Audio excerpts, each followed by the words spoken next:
Symbolism of the missing man table is, if you want to gather around, I'll just see if I can speak up. You can probably be able to hear me better talking against. That's the second time I did that. I gotta learn from myself. I gotta learn. So the table is round. The table is round to show our everlasting concern for our missing men and missing comrades, men and women. Sorry. I know that you don't have to correct me on that. Anyway, I'm just reading from what I got. The cloth is white, symbolizing the purity of their motives when answering the call to serve.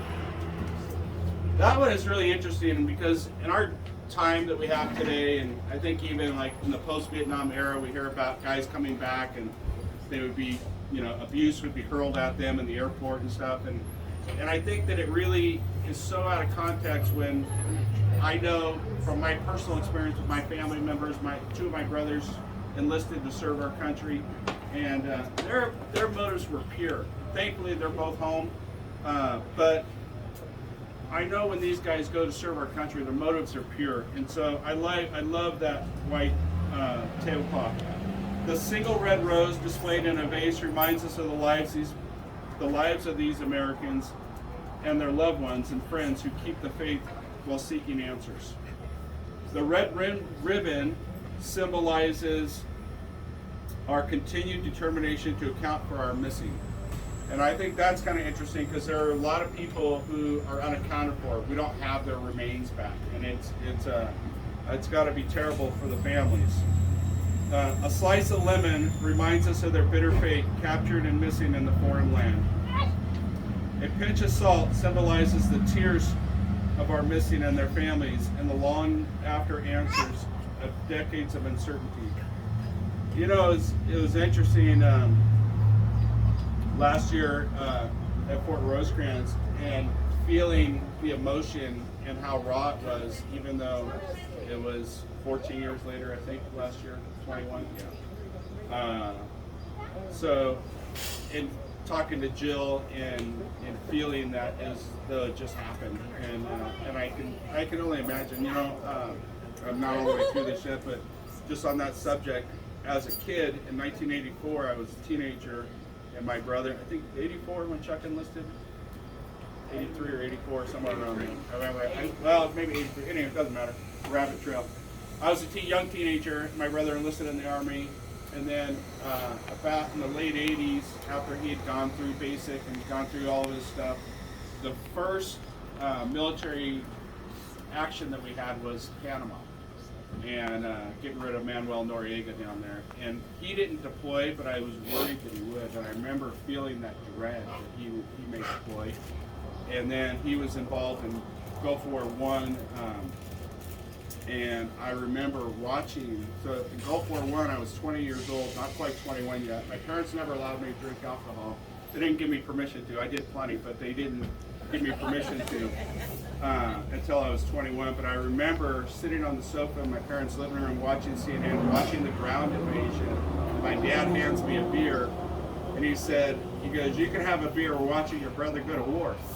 And I was like, it was just a very real thing. And so I remember for me personally, I couldn't watch war movies. I've never seen Private Ryan. I have no desire to see it because I knew these guys, this is real. It's not Hollywood. The only war movie I've seen since my brother served the military was Black Hawk Down, and that's because he insisted I watch it because he says it's the most accurate portrayal of what happens with politics and battle and how terrible it is. And so anyway, I watched it for that. So anyway, getting back to the salt.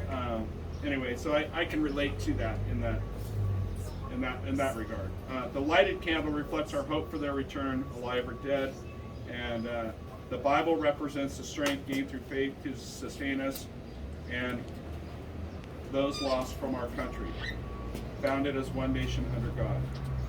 The glass is inverted, symbolizing their inability to share a toast, and the chair is empty, the seat that remains unclaimed at the table. So, anyway, pardon me. Thank you. I am the emotional one in the family.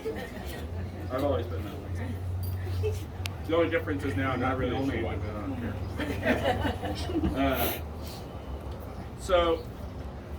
So today, in our little community, in this little store, I was telling you my frustration hearing all the ads for discounts on beer and hot dogs and whatever.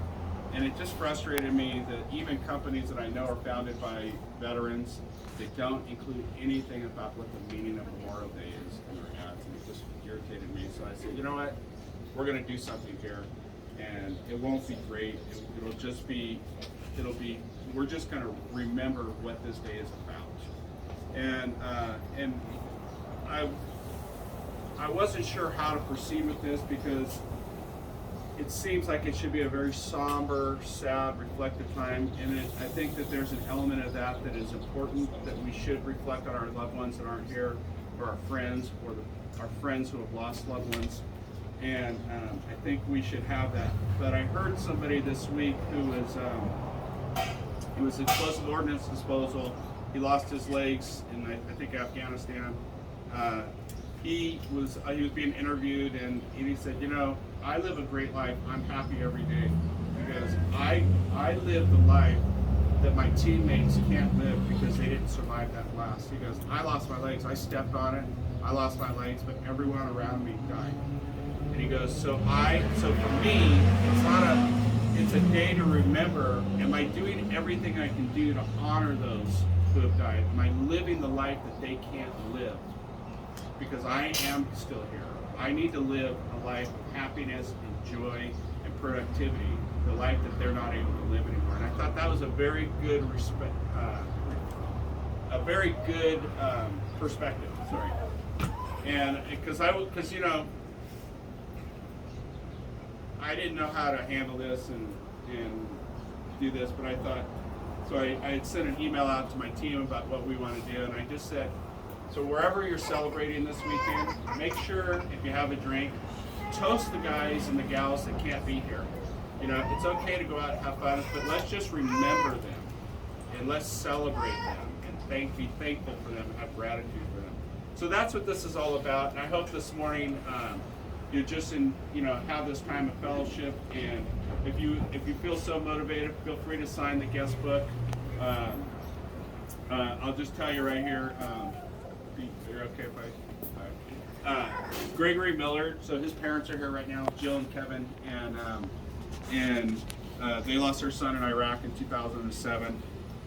There's a little thing up here about him. You can read about what he was. The first guy that signed the guest book was former airborne, and so when he read about him, he was like, "Oh, we would have been next door neighbors." And so he was I was hoping to be the first person to sign it. But because Steiner was here and he actually came up, I was inside and he came up and he goes, that table is awesome, thank you for doing that. And he came up and I came out here and he was signing the guest book, and I just thought it was so appropriate because they had the same path but about 30 years apart.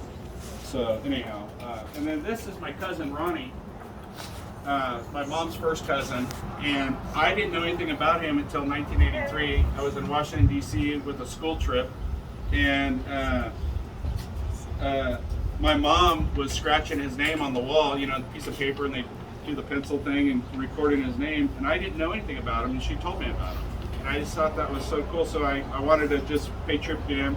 So an interesting fact about Ronnie, his first day of tour was May 26, 1966. And actually that happened to be the last day of Gregory's tour, May 26. So I thought that was an interesting, numerical connection there. I don't know what it means, but I think it means that we're related now. So, anyhow, so